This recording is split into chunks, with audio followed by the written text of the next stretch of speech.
जितने लोग भी वेट लॉस करते हैं ना, तो उनका अगर 5-7 किलो कम होता है तो चलता है, लेकिन जब 15-20 किलो कम होता है तो फैट लटक जाता है। लेकिन यही चीज जब आप सूर्य नमस्कार के साथ में करते हो, स्ट्रेचिंग बेंडिंग के साथ में करते हो, प्रॉपर डाइट रूटीन के साथ में करते हो, तो आपको बॉडी फ्लेक्सिबल भी होता है, वेट लॉस भी होता है, इंचेस भी जाते हैं, टी शर्ट का साइज भी चेंज होता है, लेकिन फैट लटकता नहीं है। आज तक मेरे पास एक भी केस ऐसा नहीं आया कि सर 18 किलो कम हो गया लेकिन फैट लटक गया, अब दुनिया मेरे को उल्टा सीधा बोलती है, एक भी केस नहीं आया। तो इसके पीछे का राज क्या है? क्योंकि जिस समय हम लोग कार्डियो करते हैं, जैसे मैंने बोला नी लिफ्ट करते हैं, क्रॉस नीज करते हैं, उसके साथ में हम साइड बेंडिंग भी तो करते हैं, बैकवर्ड फॉरवर्ड भी तो करते हैं, कि कार्डियो से वेट लॉस हो रहा है और स्ट्रेचिंग से फैट जा रहा है और बॉडी टोन हो रहा है, तो आपको प्रॉब्लम ही नहीं आएगा। अदरवाइज मैंने बहुत लोगों को देखा स्किपिंग से वेट लॉस करने के बाद चादर की तरह फैट लटक जाता है। कई सारी वीडियोस मैंने देखी है, आप लोगों ने भी देखी होगी।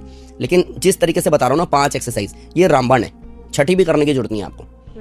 अब देखो मैं आपको क्लियर करता हूँ। एक, जब आप नी लिफ्ट करते हो, जब आप क्रॉस नीज करते हो, दोनों कार्डियो का पार्ट है और दोनों में स्टमक, थाइस और हिप्स, चेस्ट टारगेट होता है। अब इस 2 के बाद में जब आप बैकवर्ड बेंडिंग फॉरवर्ड बेंडिंग करते हो तो ओवरऑल टोस टू फोरहेड पूरी बॉडी में स्ट्रेचिंग अच्छी हो जाती है और बॉडी फ्लेक्सिबल हो जाती है। जब आप साइड बेंडिंग करते हो तो 5 दिन में जो टी शर्ट का साइज चेंज होता है उसमें सबसे बड़ा रोल है साइड बेंडिंग का। 5वां जब लेट के एक पैर उठाते हो आप, तो अपने डाइजेशन को मजबूत करते हो। दैट मीन्स कि कार्डियो से वेट लॉस किया, स्ट्रेचिंग से फैट लॉस किया, प्लस वेट वापस से तुरंत ना बढ़ जाए, इसीलिए लेट के एक पैर उठाया तो डाइजेशन को मजबूत किया। ये 5 आसन कंप्लीट है, किसी ने अगर कर लिया वेट लॉस हो जाएगा।